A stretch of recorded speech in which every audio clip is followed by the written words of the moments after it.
Sveiciens visiem 8. martā, starptautiskajā sieviešu dienā. Dienā, kad mēs vīrieši savas sievietes sveicam un lutinām uz ziediem, konfektēm, labiem darbiem un labiem vārdiem. Šajā dienā mēs izrādām to, cik dārgas mums viņas ir. Protams, tas nenozīmē, ka visu pārējo gadu tas nav jādara. Tā kā, dārgie vīrieši, kuri vēl nesat paspējuši apsveikt savas sievietes, savas mammas, draudzenes, māsas, mīļākās, tad jums noteikti ir laiks to izdarīt līdz vakaram. Bet cik daudz no mums esam aizdomājušies par to, kā tad īsti radās sieviešu diena? Saskaņā ar iesakņojušos mītu Amerikā, Ņujorkā 1857. gada 8. martā sievietes, kuras strādāja tekstilu rūpniecībā, izgāja protesta akcijā par pārlieku mazo darba samaksu, par pārlieku smagiem darba apstākļiem un par pārlieku garo darba dienu. Policija šo protesta gājienu izsludināja ar šāvīniem. Rezultātā vairākas sievietes tika ievainotas vai pat nogalinātas.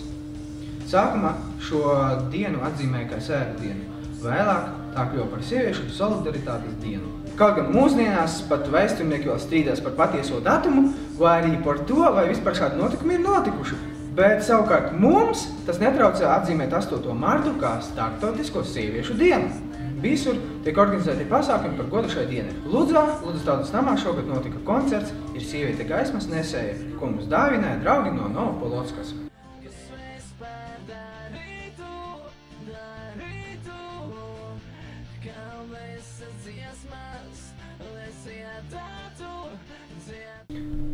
Daudzi no jums atceras to, kā pagājušā gada 8. martā Ludza TV sadarbībā ar Ludzas novada pašvaldību un Ludzas novada bērnu jauniešu centru dāvināja ziedus Ludzas ielās sastaptajām sievietēm.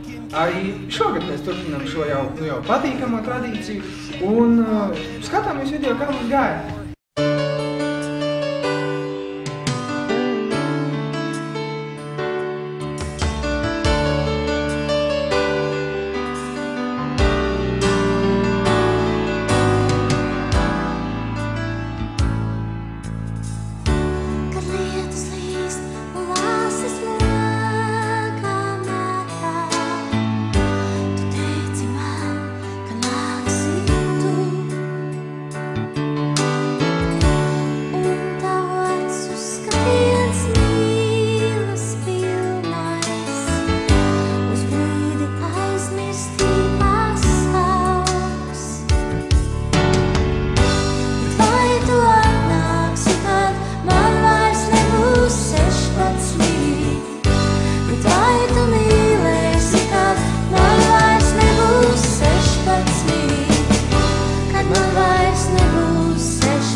Sveiciens vēlreiz visām sievietēm, novēlam jums jauki pavadīt šo dienu. Bet, dārgie vīrieši, atcerēsimies tādu lietu, ka sievietes nav jālutina tikai vienreiz gadā. Tas ir jādara katru dienu, un tad viņa spēs mūs novērtēt. Čau!